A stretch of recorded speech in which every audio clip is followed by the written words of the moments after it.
Raptors are dealing with injuries heading into the playoffs, and Scottie Barnes is currently leading the way for Rookie of the Year as votes trickle in. Ryker, we also got some wild news surrounding Fred VanVleet potentially making all defensive team this year. We got some high praise sounding off for Nick Nurse, on the Raptors squad, and also a Raptors legend thriving in his days post the team. So lots to dive into in this video. Let's get straight into it.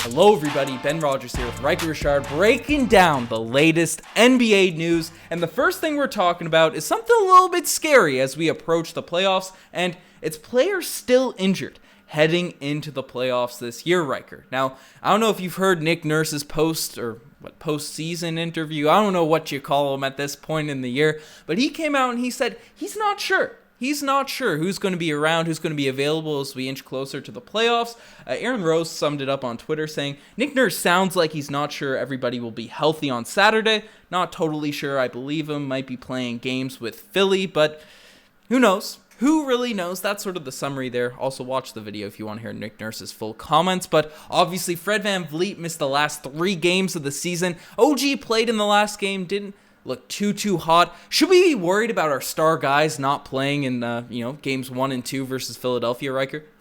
Yes, we need everyone to win, Ben. We need them to play 40 minutes. So I thought this was load management for Fred VanVleet, to be totally honest with you.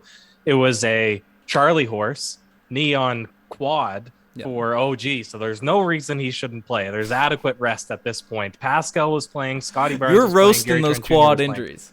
I was, but listen, you're a professional athlete with a full medical staff around you. You got to suit up and play this. This is going to be a gritty defensive series. So you got to have guys that are going to be willing to switch on to James Harden, switch on to Joel Embiid, bang around in the post, right? We need all of our guys healthy. We need them playing. Fred VanVleet is the big question mark now, obviously, but we need his offense, his three-point shooting, and his leadership on the court, Ben.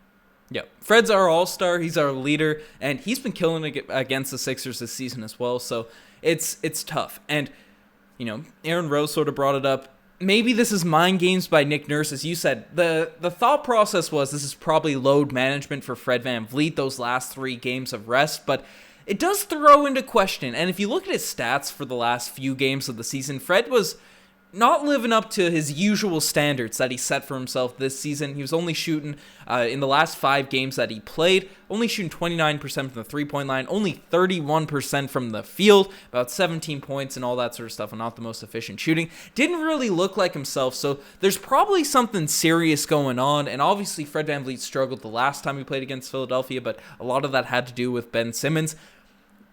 Because I think both you and I expect him to play, right? Unless there's a major setback, unless there's something crazy that went on, Fred VanVleet's likely going to be ready to go for game 1. But should we be worried about a hobbled Fred VanVleet going in, or will the rest of the Raptors be able to pick it up and handle this series, even if Fred's not 100%? We just need him out there, dribbling the ball, creating plays, right? Feeding guys off of, pick and roll, having the ball in his hands, late shot clock. He's going to have probably 9, 10, 11 threes per game. And realistically, we've become used to him missing those shots, but he tends to make his 1 or 2 makes on that 29% efficiency when they matter most down the stretch in the fourth quarter. So we need that regardless if he's efficient or not, fully healthy or not, just him handling the ball when the defensive pressure is up. I don't trust Scottie yet. I don't trust Gary Trent Jr. as much. I probably want him playing off ball and creating and not having to dribble it up the court, waste energy that way. So Gary's the guy, or Fred's the guy. He ought to come back. Hopefully it's nothing serious, like you said.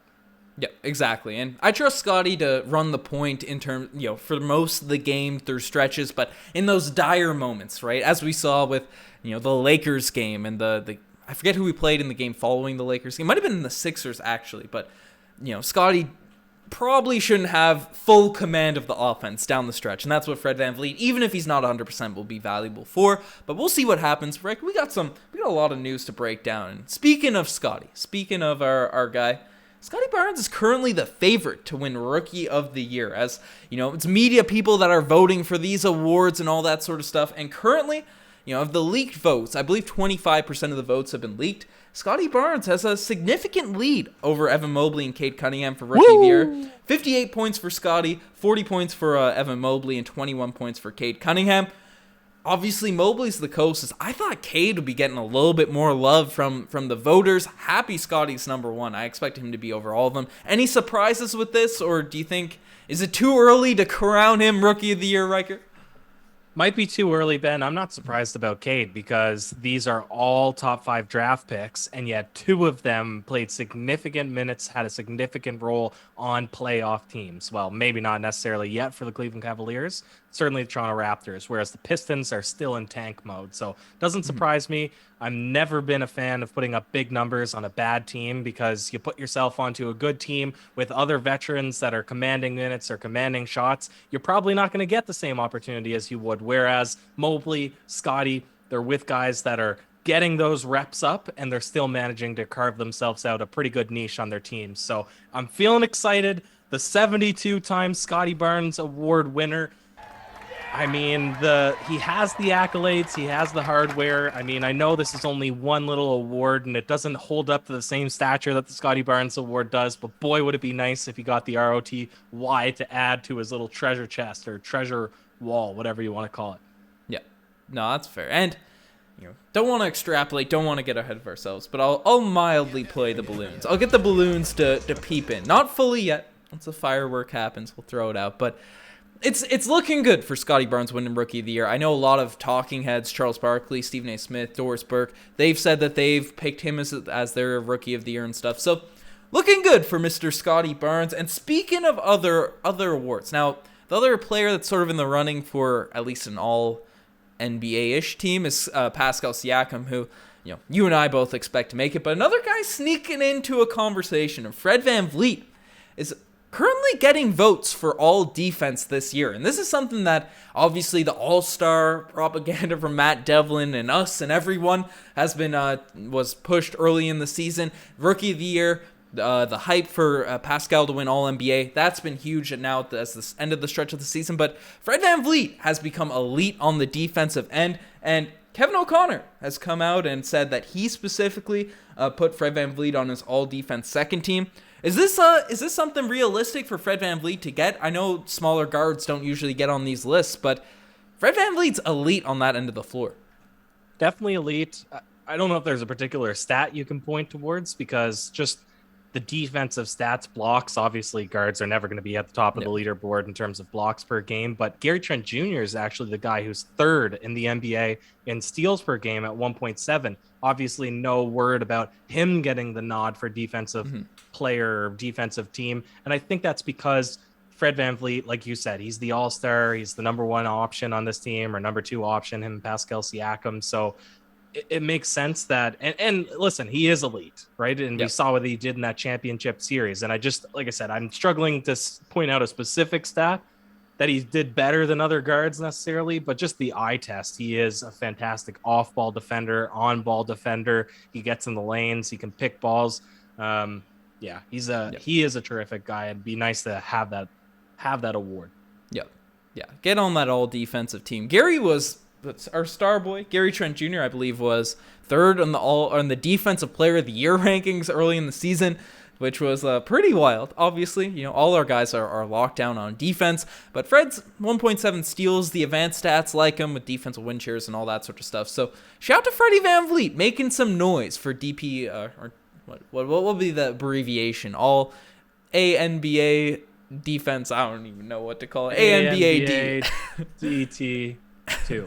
Love it. Shout out to Fred VanVleet. But we got more stuff to talk about, and obviously all our players are getting praised, but Nick Nurse is receiving high praise from none other than NBA veteran Thaddeus Young on the roster. Obviously NBA teams, they've been trying to acquire him, like the delusional Lakers. We made a whole video about that yesterday, but Thaddeus Young talked about when he entered the Raptors team and just our coaches. I guess it's not only Nick Nurse receiving praise, but he said that the scouting reports that he received on day one with the Toronto Raptors was the best scouting report he's ever received in the NBA, and that's continued to be the case and all that sort of stuff. So high praise for the Raptors coaching staff. They don't get enough love, Riker, so We're giving him love on this podcast with that East. You know it. I know it. Best development team in the NBA for picking prospects, for developing guys in the G League, for finding those hidden gems. And so it's no surprise to me that we also have among the best in terms of scouting and drafting up opponent reports, what you need to do, getting into those certain metrics. When you have the crafty coach like Nick Nurse, who's willing to throw at any kind of defensive scheme or offensive lineup, he obviously has a good support staff around him backing it up. So, just good praise from the veteran who's been around, been on a couple teams. And under the tutelage, of course, of Greg Popovich. That is a very high compliment to get for Nick Nurse.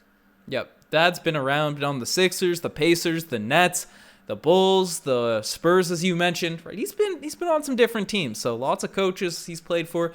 Nick Nurse getting that high praise. Love to see it. But Ryker finally ended it off with a Raptors legend thriving.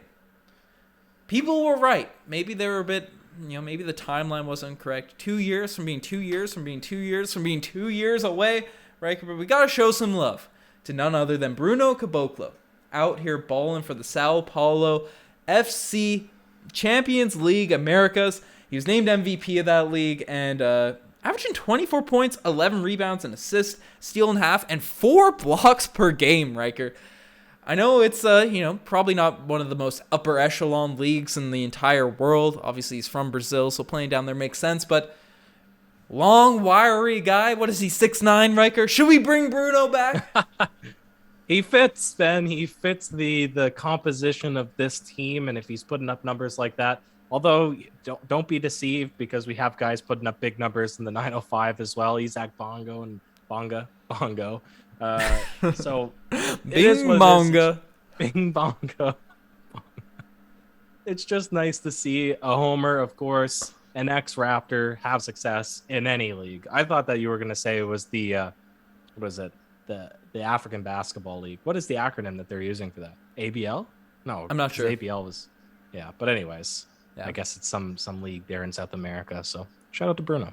Shout out to Bruno, Raptors legend. But lots of stuff to dive into. Lots of stuff happening around Raptors land. So subscribe to Raptors Digest if you haven't already. Playoff time is just around the corner. We're going to have a lot of fun over the next few days, next few weeks, next couple of months, because we're going straight to the chip. Going to do our playoff brackets and all that coming out in the next couple days. Preview this series. So subscribe to the Raptors Digest if you haven't already. Check out the Instagram, the TikTok, all that cool stuff. Ryker, do you have any last words on all the news we broke down? Chip, chip, chip, chip, chip. Cheers.